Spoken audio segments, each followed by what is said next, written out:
Brad. How are you doing today? I'm wonderful and a half. Wonderful and a half. Tell us a little bit about that. A wonderful and a half, and then some to the 10th power of infinity. Oh my goodness. That's a lot. He talks my language, but I didn't quite understand that. But anyway. All right. Well, Brad, tell us, share with us today, what is it that you do, and how did you land on what is it that you do? Well, I've actually got a YouTube video that is 55 years and 5 minutes, and I will try and do that in less than 5 minutes. But when I was a little kid, about 4 years old, a guy made a quarter disappear and pulled it out of my ear. And it got me interested in magic. It kind of opened my eyes to the possibility of the impossible. So I dabbled with that as a little kid for years and years. And as time went on, into grade school, into high school, I actually started doing magic shows in high school. So I never really had a job like at a restaurant or Burger King or anything like that. I was doing shows at churches and hospitals for a little bit of money. And then I graduated high school, barely, in 1975. And I got a job because people told me you should get a job now. So I got a job with the Anoka County Parks and Rec Department, mowing the lawns, emptying the garbage, taking care of the parks, cleaning out the bathrooms, all that, cutting down trees in the woods and all. So you fell into the should bucket. I did the should bucket. Yes, I was shoulding on myself. The should bucket. A bucket of should. And then about 4 years later, this was a special program because of the Dutch elm disease, and they had this, they called it a Comprehensive Employment Training Act. So I got this job, and I worked for 4 years, and then all of a sudden they said, Brad, program's over, we got to let you go. And I thought, where's my gold watch? I thought I had a job. So I thought, well, that's not very secure. And then I learned how to do, I went to a school to do design drafting because I figured I needed to trade a skill. I didn't think magic was a skill. So I did that as a contractor for a few years. And I did that because I wanted to do different jobs instead of having a job that I went to. I figured I was more of a freelancer capability. And then I got tired of punching that clock. I wanted my time freedom. So I said, I don't want to do that anymore. I decided to just be a full-time magician. And I knew there was a lot of corporate in the Twin Cities. So I marketed to the General Mills, Pillsbury, 3M, General Mills, or Land O'Lakes, through Medtronic, all those companies. And that's what I was doing magic shows at awards banquets or employee recognition or client appreciation events, trade shows, product launches. And that's what I did pretty much through the 70s, 80s. And then in the 90s, I went to a trade show, and it was an event planner trade show.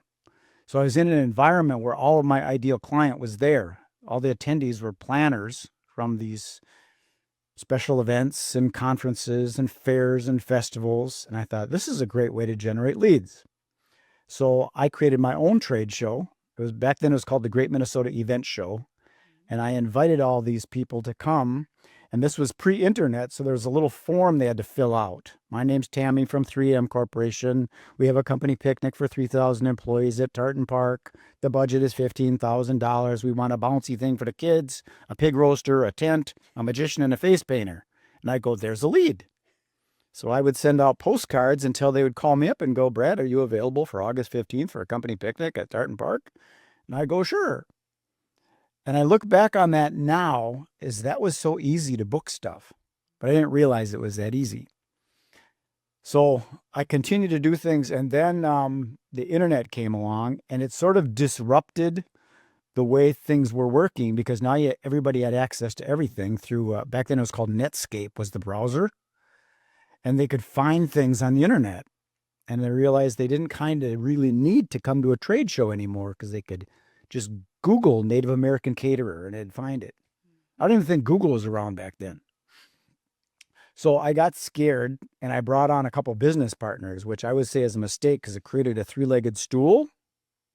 And what happens is one person, if they're unethical, they will play off of each other, the two other people, and say, well, Brad said this, well, Pat said that. And this guy was embezzling a little bit of money from me Oh. and saying things to her about me and saying things to me about her. And the whole thing collapsed. So I quit doing that.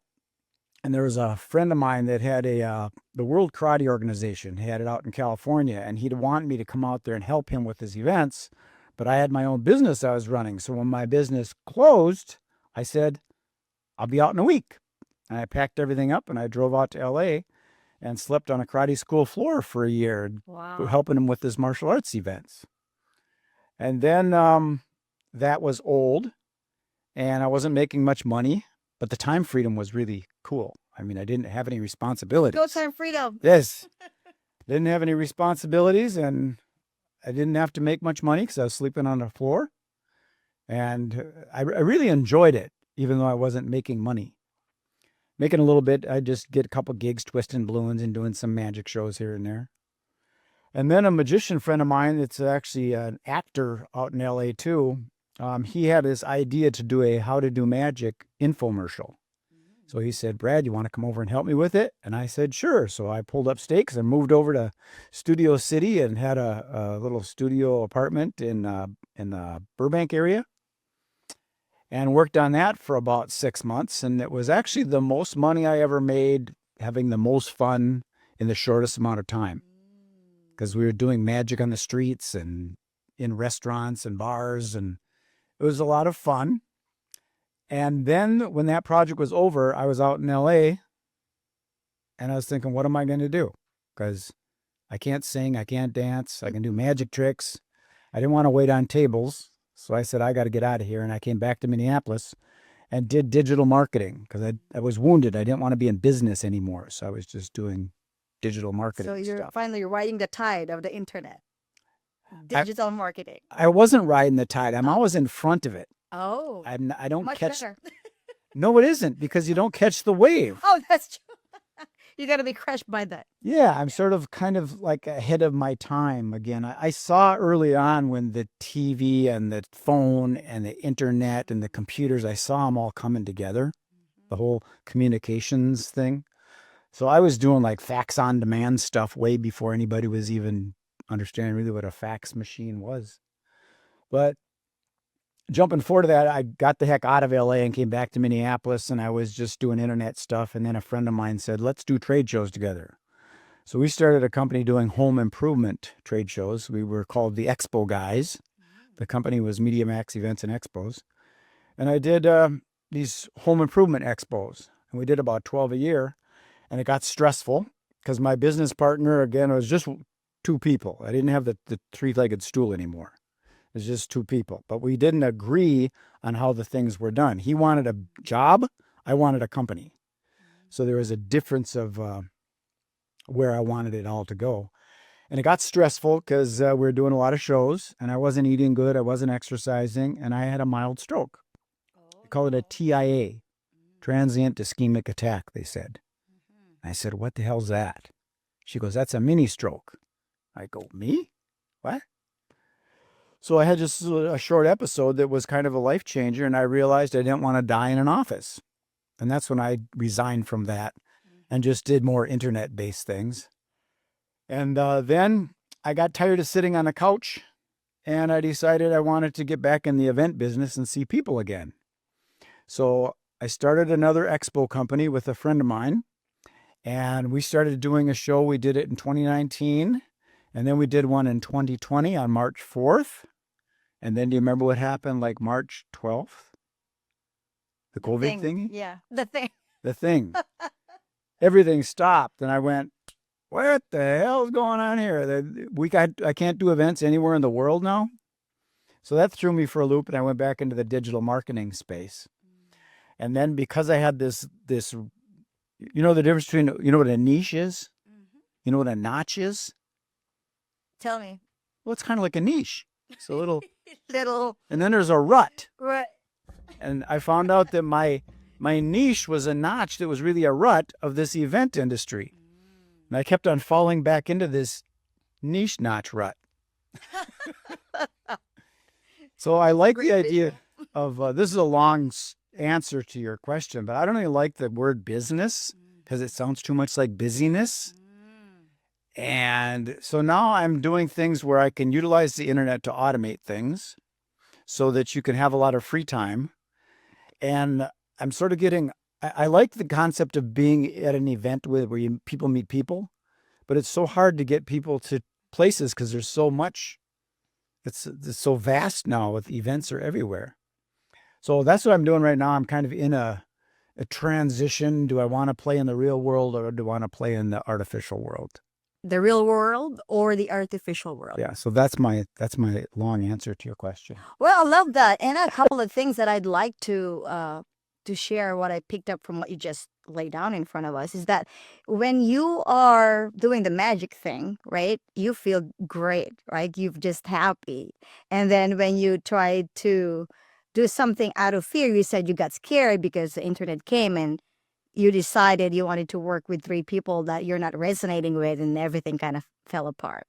It's like that's right there. It's like when you follow your own bliss and your magic, you just do great. And then when you force things because you're scared, you fall into, again, the bucket of should. Yes. I should work with these people because it's scary right now. So that's a great ding, ding, ding moment for me. Thank you for sharing that.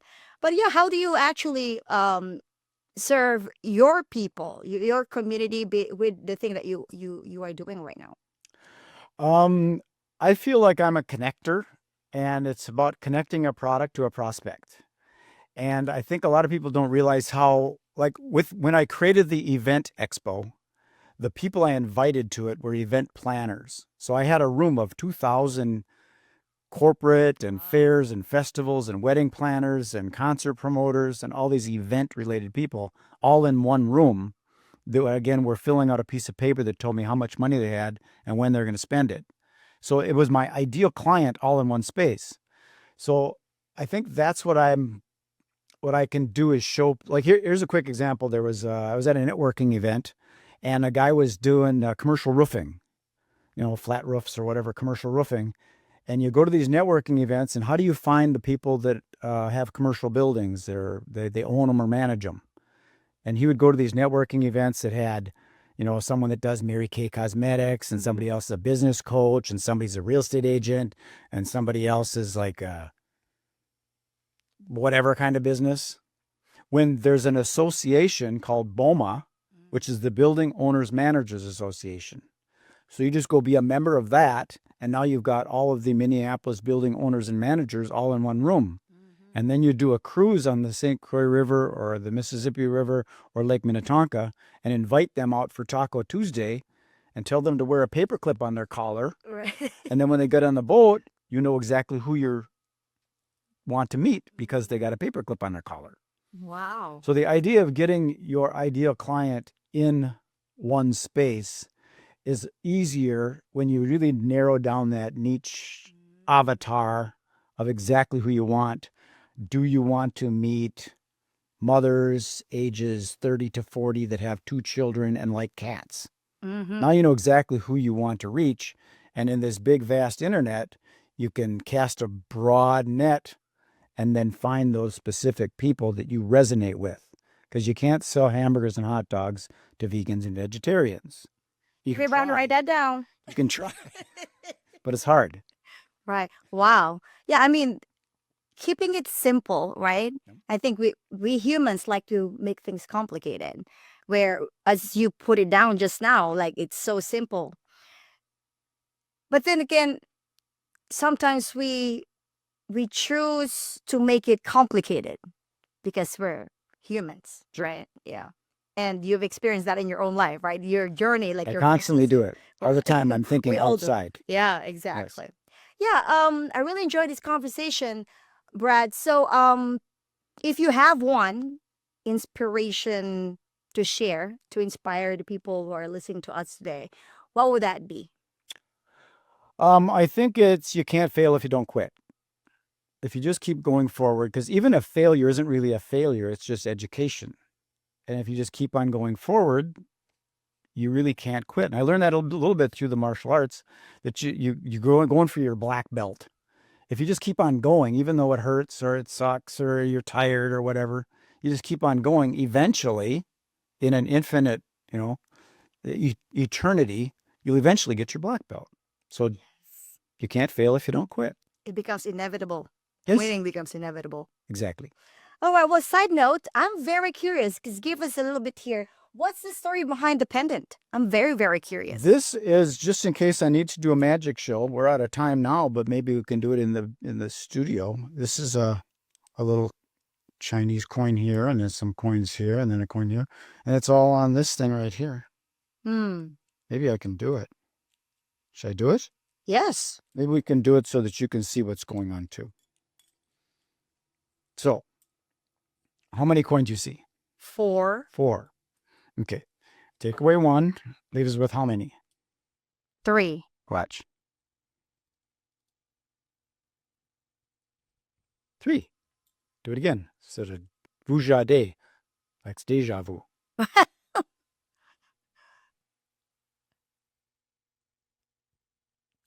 2. 2. Take away 1 more. How many left?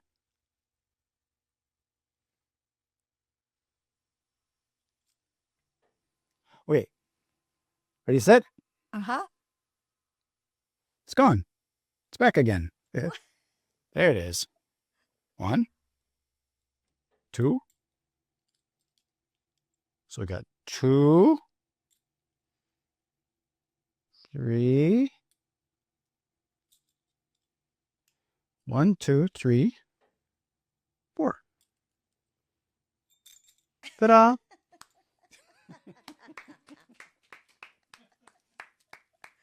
Well, there we go.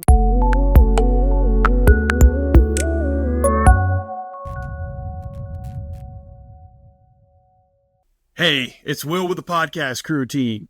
Spotlight is a vidcast shot at the Podcast Crew studios in Minneapolis. We would love for you to be our guest. Email us at the email address on your screen below to get a copy of the upcoming schedule. It's free, it's easy, and it's a great way to try out a podcast or a vidcast with our pro team. We do an in-person, in-studio version if you're in the Twin Cities area, and also an online version if you're somewhere else. We'd love to have you, hear your story, and help you start your podcast journey. Thanks. Get in touch today.